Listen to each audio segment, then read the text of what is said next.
I was looking to finish him there in the first round. Had multiple opportunities, landing some massive shots, up against a formidable opponent. But looking back performance-wise, I think just taking like a couple steps back would have benefited me a lot. But I went out there to do what I do, and that's just go out there and fight, man.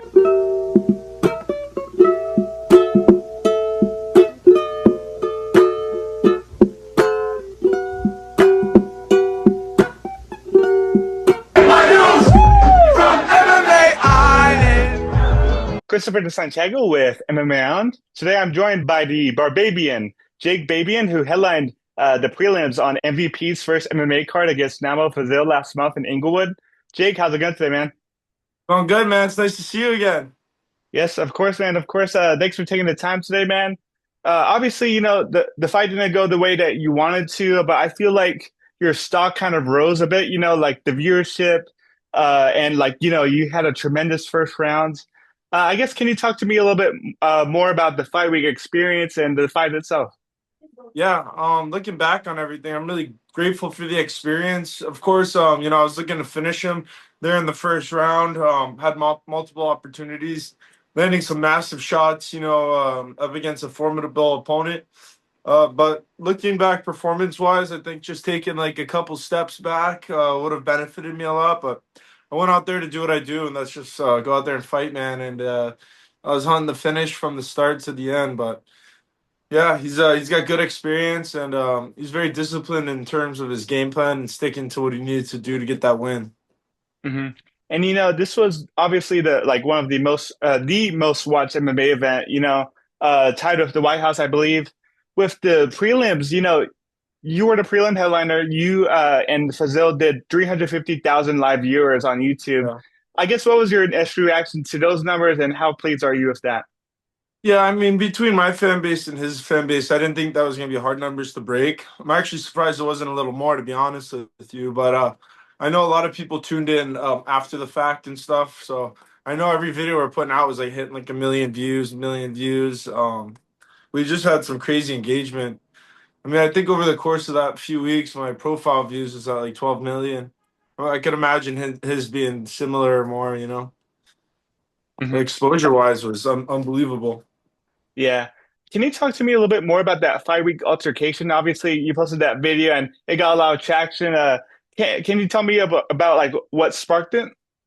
Yeah, I mean, leading up to it, I guess, Armin Sarukian made comments about Kurdistan, not being a country, and that fueled up a lot of problems with the Kurds and Armenians, and it became like a feud. And I made some comments on it, and I think Namo was just looking for any excuse to like. He's a real emotional guy. He's like he cries more than he talks, I could say, and that's pretty much kind of how he was able to create so much drama. It was very organic, very like forced. I mean, forced on his end, but just kind of became a situation where we don't like each other. And I know that the fans are all interested. Netflix jumped right on it, so we just kind of kept pushing it. And yeah, I'll say that guy's got he's not afraid to open his mouth or get close. We had a couple more altercations where like the cameras weren't even there, but we are just going back and forth in the locker room. So it was a cool experience, that's for sure. It's kind of a nutcase. hmm You took him down in the opening round, and I couldn't help but see that he did grab the fence. Did you take issue with his fence grabs? And obviously, Then I'd be grabbing the fence if I was me. I was like, fuck, dude, I was right on his ass. Like, I hit him with some shots. He probably didn't even know where he was.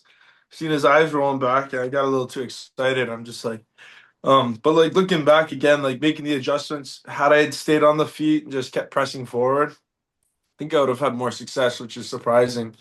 So the game plan was to, force the exchanges and the grappling, make him uncomfortable. Mhm.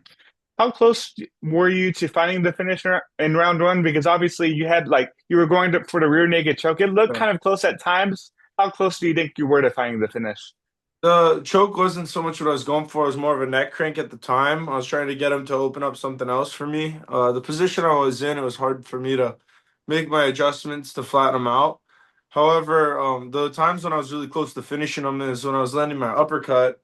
I hit him two or three times where I could see him stumble back, and yeah, those were kind of like the big moments for me where I really felt like I had an opportunity to finish them and just jumped on it. And as most fighters know, you gotta sometimes you gotta dump the clip or dump the mag to get that finish. And I sure put a lot of effort into it. And but that's what gets me these fights and gets me as a fan favorite and increases the views for our fights. It's just being exciting and going out there and again putting on a show for everybody. Hmm. Would you fight for MVP again? Yeah, so I know they got a couple more broadcast deals with Netflix and they're in the talks with something. So, obviously I can't say what's next for me, but I'm definitely on standby and ready to go put on another show. So see how things unfold and what Jake Paul's plans are for the future shows.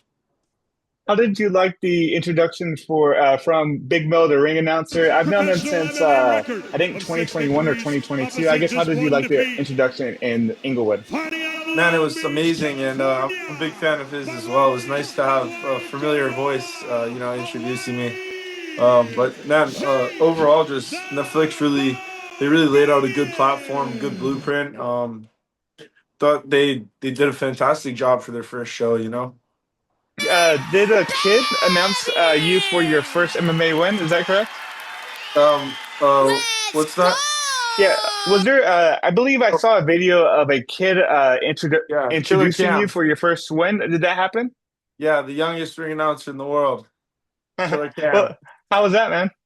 Yeah, he's on the come up, man. He's of course the youngest ring announcer in the world. That was quite the surprise for me. But dude, I support the young generations and chasing their dreams, and it's good to see another like young, ambitious kid going after it. He's got like a great father who's I'm sure a fantastic mentor for him. He's been in the industry for a long time, so sky's the limit for him. Awesome, man. I guess what does this summer look like for you? I'm sure you're getting back in the gym, getting better each and every day. Can Yeah. you tell me about what's going on this summer? Yeah, so again, we're on standby. We're just waiting for a next fight opportunity, but we're staying ready. And then I'm just like reforming a lot of my game plan for what I saw. Like again, it's not a loss; it's a learning lesson for me. So I'm in good spirits. It's just again putting everything in that pot, mixing it up, and seeing what we come out with. You Awesome, know. Jake. Well, I think that's all the questions I had for you today, man. I just want to thank you again for the time. Is there anything else that I might have missed that you want to talk about, or is that everything, man? Oh man, keep doing your thing. I love to see the coverage. I appreciate the opportunity. Of course, Jake. Thanks so much, man, and have a great rest of your day. I appreciate it. All right, brother. Happy Sunday.